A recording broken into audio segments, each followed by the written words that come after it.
I now call upon the Honorable Vuyo Zungula. Honorable Member, you have 4 minutes.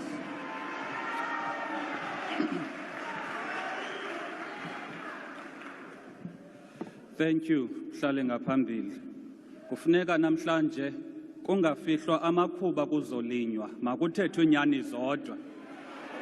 Inyani is that the country is in a crisis that is leading the country to be a failed state.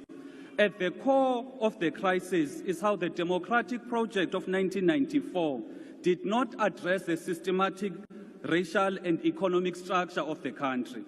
The economy and wealth of the country is still in the hands of few white families, while the majority of black South Africans do not know where their next meal is coming from. The government can have many interventions, but if they don't address the structural design of the economy, none of those interventions are going to work. We are clear as the ATM that the unemployment, the poverty and inequality keep on increasing because we've got an economic system that is only benefiting a selected few. We know many political leaders, as Ikoyo Apa, have been co-opted by the system. They do not represent the aspirations of the poor. They are there to ensure ukuba the system keeps on eating and eating. Those leaders that are here proclaim to be servants of the people, but they are opposing a transformation that is going to benefit the citizens. 30 years into democracy, we must speak the truth. And the truth is that this system is not working, nor is it sustainable. We need a government that will drive fundamental changes to the economy, not cosmetic changes that won't systematically address the challenges of poverty, unemployment, and inequality. Land must be returned to its rightful owners.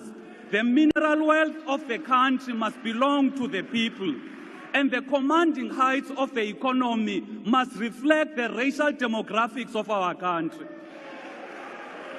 The government must embark on a local production drive to ensure that we produce what we consume and consume what we produce.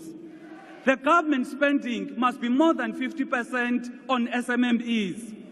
There is a crisis here of illegal immigration that is a national security risk. Every week, we hear of military-aged men arrested in other countries coming to South Africa. These men are not refugees because there's no refugee that would flee war or persecution. Anoshiya abantwana nabafazi babo. It is very clear ukuba these men settle in our communities unvetted, and they've taken over the township economy. You, Mr. President, oti uzoba supporta ngayo.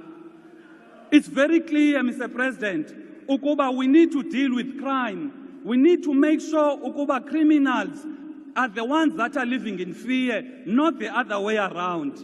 Lastly, as the ATM, we're of the view that this grand coalition has got nothing to offer the people, because it is a partnership of hypocrites who were once opposed to a bloated cabinet. But now that they are being driven around in blue lights, a bloated cabinet is not a problem. Mr. President, your speeches as a head of state are not a public speaking contest. Your faves can applaud you because of your tone, your body language, or whether you said something new. But the most important thing is that for the people of our country, your people are going to judge you harshly in terms of your speeches, because your presidency of the past 6 years has been characterized by the increase in crime, in corruption, in unemployment and poverty. Honorable Zungula, your time has expired. Mongameli, Wohlulekile, hlala phantsi, phantsi. Thank you.